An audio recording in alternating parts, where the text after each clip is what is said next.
Bienvenidos amigos a esta reflexión o evangelio del día de hoy. Como siempre, un saludo fraterno y cordial a todos los que me ven y me siguen a través de las diferentes plataformas que estoy manejando: Facebook, WhatsApp, YouTube, también por canal de televisión de Legón Telecomunicaciones, Canal 2, y por FibraNet Plus en el canal 22, pero también un canal digital que tengo que es nacional e internacional, que es una app que se llama cnclaunion.com.co, y también tengo mi propio canal de YouTube, como es Evangelio de César Arias, para que ustedes busquen el Evangelio allí todos los días. Ojalá en las horas de la tarde, porque en las horas de la mañana o al mediodía vengo subiendo estas reflexiones, y ya en las horas de la tarde ya está el Evangelio listo. Pero, ¿qué es lo importante de decirles yo de todo esto?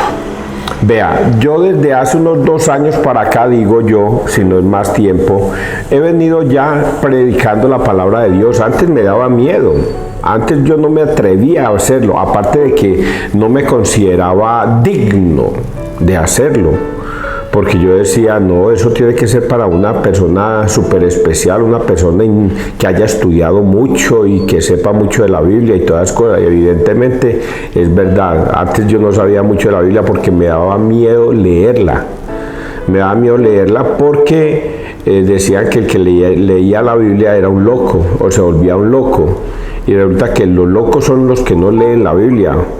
Y yo era uno de esos locos tontos que no la leía, pero eso sí, he sido muy ajuiciado en los temas de Dios desde mi juventud. Siempre he buscado a Dios en todas partes, y en la juventud no lo encontraba, porque nadie me enseñó que estaba en la Biblia, que la palabra de Dios, ahí está Dios. Y nunca nadie me lo enseñó, a pesar de que yo iba a misa. Pero es que los sacerdotes también se dedican a enseñar a veces cosas muy triviales. Vea, hay un detalle que tengo que exaltarlo. El padre Nixon en San Pedro, qué espectáculo de sacerdote. La verdad es que lo admiro mucho, porque él se ha dedicado a la apologética de la palabra de Dios. Explica la palabra de Dios apologéticamente, enseña la palabra de Dios. El Evangelio y las lecturas del día las enseña apologéticamente, no se deja guiar por lo cotidiano de la vida, que también es válido enseñar lo cotidiano de la vida para enseñar y predicar, pero hay que escudriñar las escrituras para entender qué es lo que quiso enseñarnos Cristo en su tiempo. Yo fui yo no sabía cómo escudriñar las escrituras hasta que empecé a verme los videos del padre Luis Toro, y ojalá los invito a ustedes a que, si no se quieren ver mi reflexión, veas en las reflexiones del padre Luis Toro cómo él enseña la Biblia de una manera majestuosa, impresionante. Yo le he aprendido mucho. Por eso es que hoy me atrevo a predicar la palabra de Dios desde acá. Eso sí, desde el punto de vista como laico de la Iglesia Católica, y guiándome por la doctrina de Cristo, no por lo que a César Arturo Arias se le ocurra, sino por lo que está escrito. Y así es la única forma como uno puede enseñar la palabra de Dios, porque si la enseñara de otra manera, como hacen los pastores o los protestantes, la Biblia tiene ese proceso. Es una fuente de inspiración para la salvación, pero también es una fuente de inspiración para la perdición de las personas. Si usted tergiversea lo que está escrito en la Biblia, no lo va a llevar a la salvación, por el contrario, lo acerca a la condenación, por no haberse dejado guiar por la Iglesia Católica. Y esto vuelvo y se lo repito una vez más a todos: si alguien dice, César, venga, debatamos la palabra de Dios, hágale, mijo. Venga, hablemos de la palabra de Dios, venga, conversemos, hágale, mijo. Yo estoy dispuesto, porque yo le voy a hablar de la palabra de Dios, no de la palabra mía. Y cualquier pastor que diga, venga, César, debatamos sobre la palabra de Dios, hágale, mijo. Me le enfrento, no. Me le junto a cualquier pastor de cualquier iglesia, de cualquier congregación, a que debatamos la palabra de Dios. A cualquier pastor. Y va a ver que yo le voy a hablar es con la Biblia. Bueno, muchachos, vamos a persignarnos en el día de hoy y hablemos de la palabra de Dios en este día tan bonito. En el nombre del Padre, del Hijo y del Espíritu Santo. Amén. Hermanos, recordad aquellos días primeros en los que recién iluminados soportasteis múltiples combates y sufrimientos, unos expuestos públicamente a aprobios y malos tratos, otros solidarios de los que eran tratados así. Compartisteis el sufrimiento de los encarcelados, aceptasteis con alegría que os confiscaran los bienes, sabiendo que teníais bienes mejores y permanentes. No renunciéis, pues, a vuestra valentía, que tendrá una gran recompensa. Os hace falta paciencia para cumplir la voluntad de Dios y alcanzar la promesa. Un poquito de tiempo todavía y el que viene llegará sin retraso. Mi justo vivirá por la fe, pero si se arredra, le retiraré mi favor. Pero nosotros no somos gente que se arredra para su perdición, sino hombres de fe para salvar el alma. Palabra de Dios, te alabamos a ti, Señor Jesús. Voy a hablar de esta palabra, arredra, primera vez que la escucho, ya segunda vez que la escucho, arredra. ¿Qué es arredra? Arredra es si se acobarda, si se arrepiente. Eso es arredra. Eso es lo que significa arredra. Por eso dice aquí, vamos a poner la palabra, cambiemos a arredra por acobarda. Un poquito de tiempo todavía y el que viene llegará sin retraso. Mi justo vivirá por la fe. Pero si se acobarda, le retiraré mi favor. Pero nosotros no somos gente que se acobarde para su perdición, sino hombres de fe para salvar el alma. ¿Qué nos está diciendo esta palabra en el día de hoy? En Hebreos 10, 32, 39. Soportasteis múltiples combates, no renunciéis pues a la valentía. Ole, nosotros nos persignamos, ¿cierto? Sí. Soportasteis múltiples combates, no renunciéis pues a la valentía. Oiga, aquí tenemos dos detalles que se los voy a poner a ustedes en contexto. La primera, que la constancia, ¿cómo es que dice una frase? Que la perseverancia vence lo que la dicha no alcanza, algo así. Entonces, la constancia vence lo que la dicha no alcanza. Debemos ser constantes, perseverar diariamente en la fe en Cristo. Dice que Él no va a fallar, que todo está escrito para que Él no falle, para que todo se dé, para que todo se cumpla. Pero ¿qué nos pide a nosotros? Mucha fe y paciencia. Fe y paciencia. A esperar con fe. ¿Y qué es la fe? La fe es la certeza de lo que se espera y la promesa de lo que... bendito sea Dios, porque se me olvida. Ayer lo dije bien y ahorita ya me olvidó. La fe. Quien se acobarde, Dios dice que se apartará de él, pero quien no se acobarde alcanzará la victoria. Es lo que hoy nos está diciendo. Voy a poner un ejemplo de algo que sucedió y ustedes me van a dar la razón. 700 años antes, Isaías profetizó la venida del Mesías, cuando en su escrito estaba de que Dios le pide a Acaz, pídeme una señal, y Acaz no se la quiso pedir, pero el Señor sí se la da. Le dice, mira, la Virgen está encinta y dará a luz un niño por cuyo nombre será Emmanuel, Dios con nosotros. Eso sucedió 700 años antes. Ese tiempo de espera de 700 años Vamos a colocarnos en ese contexto, en ese tiempo, y nosotros esperando, 700 años esperando. Pasaron los primeros 100 años que Isaías profetizó que iba a venir el Mesías, y la gente esperando, y los romanos y el mundo entero encima de los judíos, arrasándolos, y ellos esperando porque iba a venir el Mesías a hacer justicia.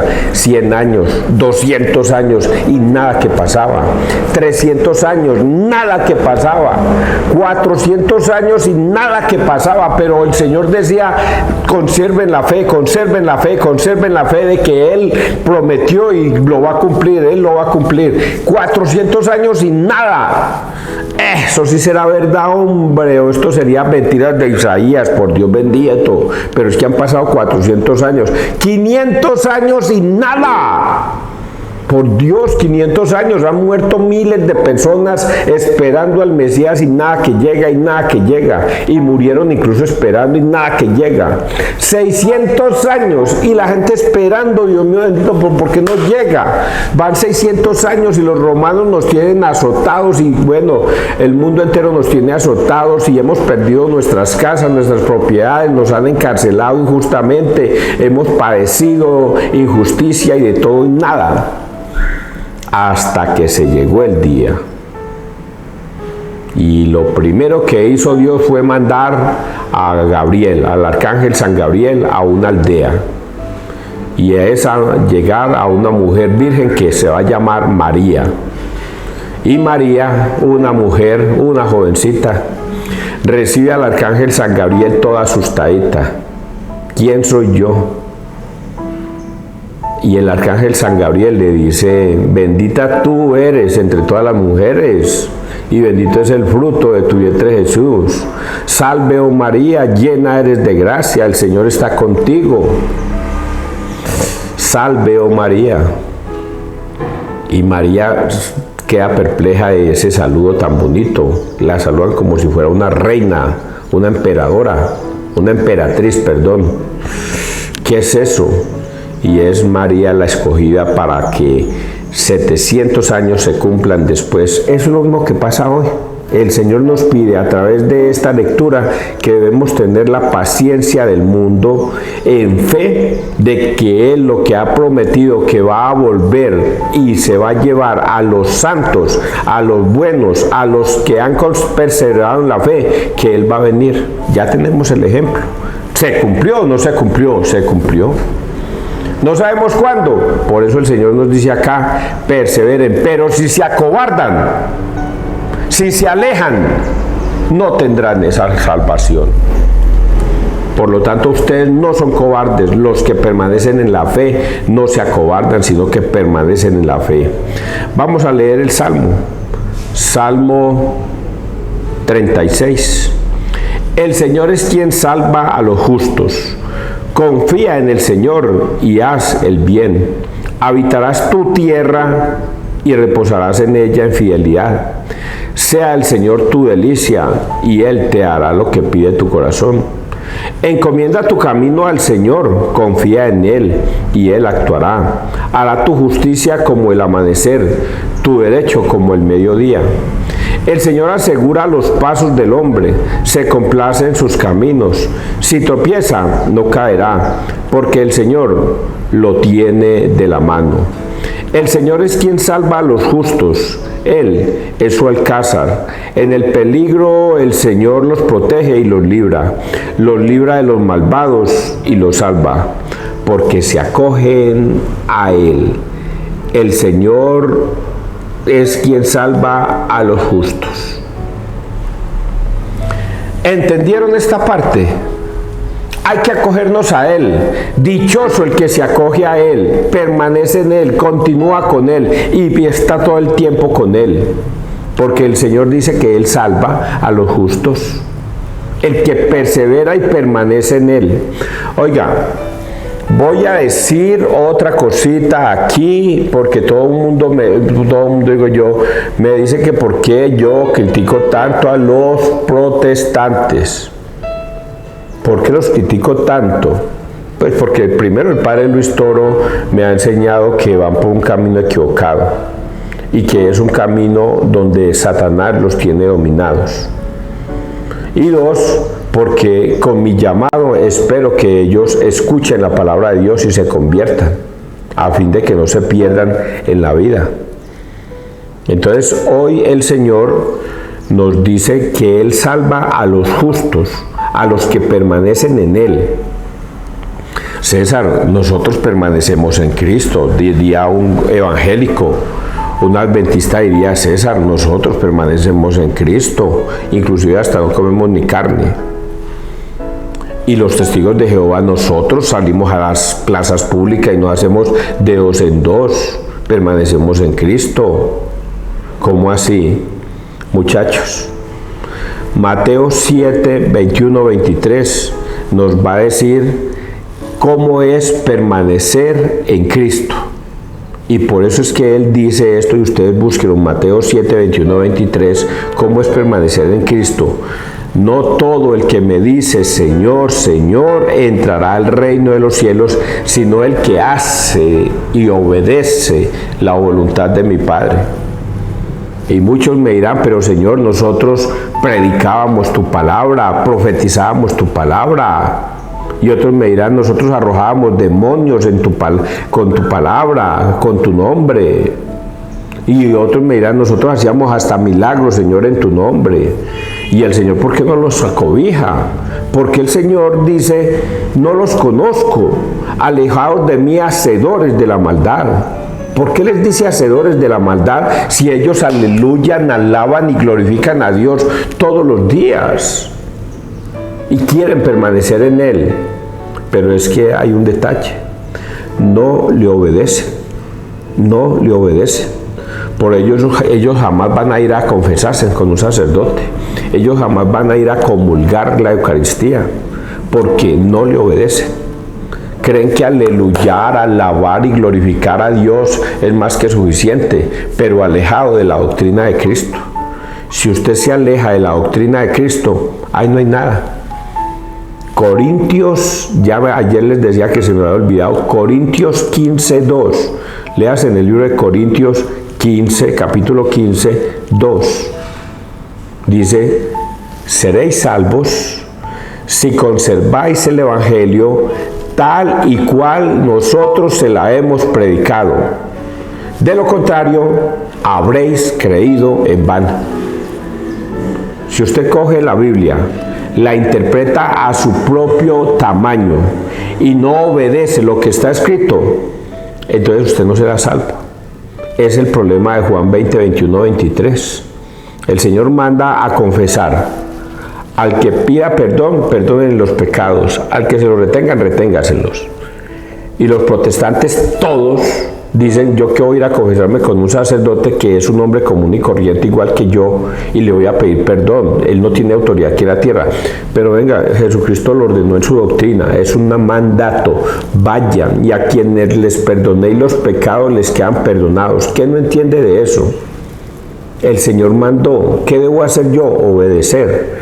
No, yo no obedezco. No haces parte de la salvación. Si conserváis el evangelio tal y cual se les ha predicado y se les ha enseñado, conoceréis la salvación. De lo contrario, habréis creído en vano. Pero los protestantes, que tienen un poder engañoso que les ha dado Dios, porque Dios les ha dado un poder engañoso para que le crean a un pastor, a la mentira, a fin de que no se salven.